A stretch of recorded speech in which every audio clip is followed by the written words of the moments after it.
Doc Larry, yung bagong lipat lang sa barangay. Nako, sana naman hindi yan pareho nung dati, no? Eh, sipon pa lang, nakareseta na. Walang tanong-tanong. Doc, andito na po si Kapitana Lourdes. Ay, Good Pasok morning, po. good Doc. morning po, Good morning, good Kapitana. morning, good Natutuwa morning. akong nakilala ko na po kayo sa wakas. Oo, sa wakas, Ano kayo? finally. Maligo kay araw-araw, nang pasining ka naman nun. Aling test naman, akala ko naman magkakampi tayo. Yung kakampi mo, ayun no, tulog. Huy, Pe, gising. Huy, tukmol ka, dito ka pa natulog. Oh, namumutla ka, may sakit ka ba? Eh, inuman ko na nga ng paracetamol to eh. Umuwi ka sa bahay niyo, dun ka magpahinga. Nakakaya aling test oh. Oy, nadinig ko yun ha. Eh kung magpa-check up kaya kayo ha? Dok, Ay, magandang Oto umaga Pe. po. Puka. Ano nangyari sa'yo? Medyo pagod po eh. Tapos, nanghihina yung katawan. Medyo sumasakit din po kasi yung ulo ko eh. Pabalik-balik na din po kasi. Tapos, nung nakarang gabi nga po, umpas po yung mga rashes na to. Doon ko na lang po naisipan magpa-check up, Dok. Ano ba to, Dok? Oh, mataas pang lagnat mo ah. Music tayo, music.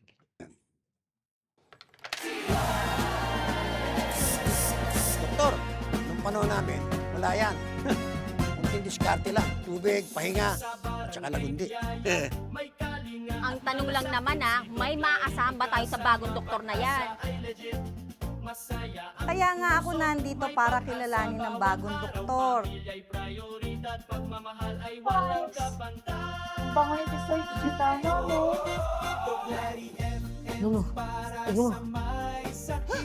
Wala naman nagbago eh.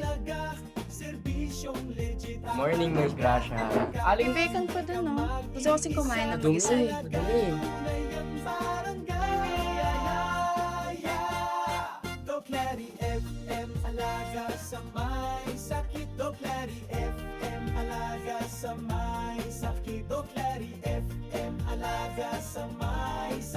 Good morning po. Ako po si Doc Larry.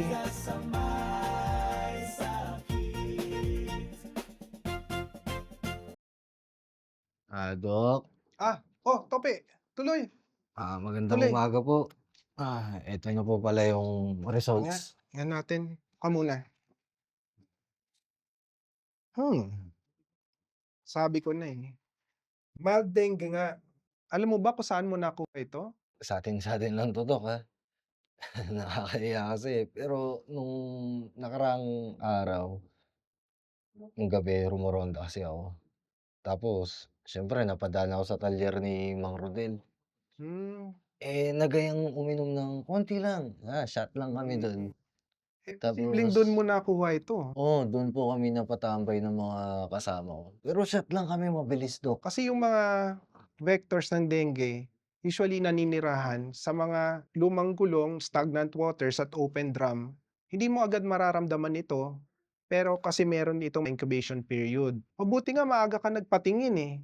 Hindi ka muna kailangan i-admit sa ngayon. Pero kailangan mo ng sapat na pahinga, hydration, at monitoring ng platelet count mo araw-araw. Bigyan mo na kita ng reseta para sa ORS at mga vitamins. Kailangan mong inumin ito para pataasin ang iyong platelet count. Tandaan, kailangan mong i-monitor yung platelet mo araw-araw hanggang ito ay tumaas.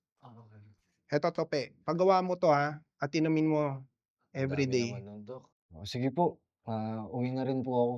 Papahinga na po niyan ako. O sige, Tapos, ingat ka. Basta araw-araw nating i-monitor ang platelet mo. Ingat ka. Opo, papahinga na po ako. Okay, antayin kita bukas ha. Ayan. Ito, tago mo record mo ha. Bukas ha. Opo, Dok.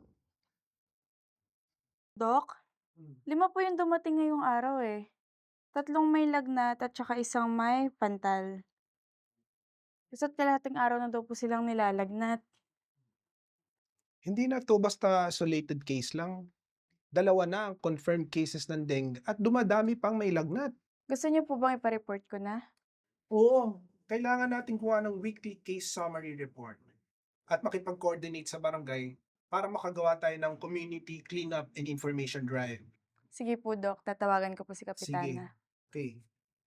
Mga kabarangay, alam kong nag-aalala na kayo sa sunod-sunod na kaso ng dengue dito sa ating lugar. Pero huwag kayong mag-alala. Kikilos tayo. Sa ganitong sitwasyon, mahalagang itanong natin kay Doc Larry. Doc Larry, ano nga po ba ang dapat gawin? Ano po ba ang dengue?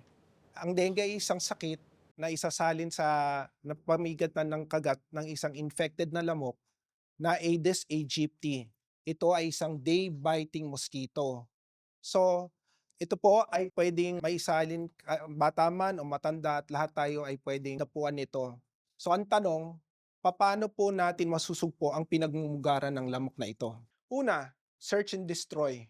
Ating linisan ng kapaligiran at puksain ang mga pinagmumugaran ng lamok. Pangalawa, self-protection. Gumamit po tayo ng mga insect repellents at magsuot ng mga tamang damit tulad ng mga long sleeves, lalo na pag tayo po ay pupunta sa mga malalamok na lugar kung saan po tayo pwedeng makagat. At ikatlo, seek early consultation. Huwag na po nating antayin lumala ang ating sintomas ng lagnat o rashes. At ikaapat, say no to indiscriminate fogging. Hindi po lahat ng fogging ay tama at ligtas. Ito po ay nangangailangan ng tamang timing at dahilan para po ito maging epektibo. Barangay Ina ng Biyaya, ang kalinisan po at pag-iingat ay hindi lamang po responsibilidad ng ating butihing barangay or ng aming mga healthcare workers, ngunit ito po ay responsibilidad ng bawat isa sa atin. Kaya't sa tulong po ninyong lahat at ng ating 4S, atin pong labanan ang dengue. Yun! Labanan. Sige, lalaman natin yan, Dok. Ginawa to, Doc. Kapitana, Doc, Dapat alam yan. mo na dapat mong gawin. Spread the cheese.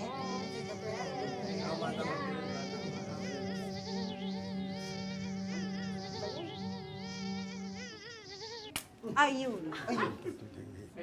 Pilamok. Laki mo? Papacheck up ito. Ang maipapayo ko lang sa ating mga kababayan, maging maingat sa sakit na dengue kasi ito ay walang gamot pa sa kasalukuyan, no? Madaling maiwasan ang dengue kung maging malinis tayo sa ating kapaligiran, sa ating bahay, sa labas ng bahay, at maging healthy sa ating sarili, lalong-lalo na sa ating pagkain, iwas bisyo, no? Madaling masugpo ang dengue kung lahat tayo ay magtutulungan para sa kalinisan ng ating kapaligiran. O, anong gusto nyo ah? May order ba kayo? Wala nang laman yung tinda. Mga ano ka kala mo. Ang cute-cute mo. Alam niyo po ba, kukunti na lang ang fever cases sa barangay natin. At saka po, hindi na ganun kalala ang kaso ng dengue.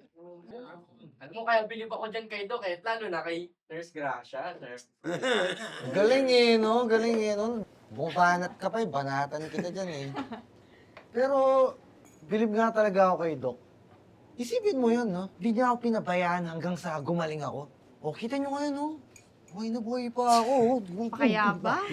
Sira, alam mo, hindi ka mamamatay sa dengue. Mamamatay ka sa kakainom dun sa talyer. Ang lamok-lamok dun eh, kaya ka nakakagat eh. Ay, nako. Basta ako kikilalanin ko pa rin si Doc. Hindi tayo sigurado, no, kung totoo ba yung pinapakita niya o mamaya pakitang tao lang. Hi, Kap. Ay, Hi, Kap. Mukhang seryoso ang usapan natin, hindi naman. Ano yun? Anong sabi mo? Wala, Kapitana. Eh, Titimpla lang akong Kap. kape, oh. Pinag-uusapan lang po namin kung pakitang tao lang ba daw si Doc. ano sa palagay niyo, Kapitana? Uy, teka lang ha.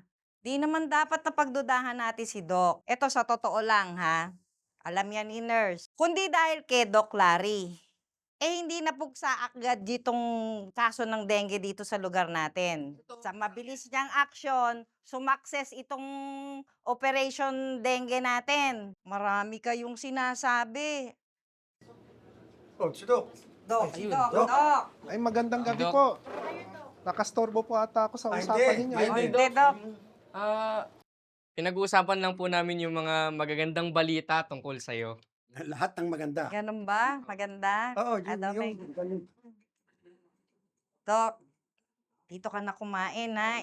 Maraming salamat po. Kasi ito ay pasasalamat namin sa iyo. Ay, maraming salamat po. Pero hindi ko po ito magagawa ng mag-isa lang. Lahat po kayo ay parte ng laban natin kontra dengue. Lapakan natin si Doc. Disgrasya, oh. Thank you, Ate Tess. Oh. Ate Tess, okay lang po ba kayo? Okay lang ako. Pagod lang to. Dumaan po kaya kayo sa clinic. Sige, okay lang ako. Kumain ka na. Oh, salamat po. Kailangan niyo bang tubig? Morning, Miss Gracia. Gusto naman. Ano kailangan mo? Wala, kakain lang din ako. Aling... May bacon pa dun, no? Gusto ko kasing kumain ng mag-isa eh. Dumi. Wala ka nakikitang dumi. Ay, aling, tas magkano yung ganito? Parang gusto ko rin ng ganito eh. 75. Ano, lista ko ba?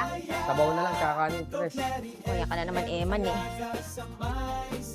Aling Tess, hinga po malalim. Okay. Aling Tess, hindi lang po basta pagod ito.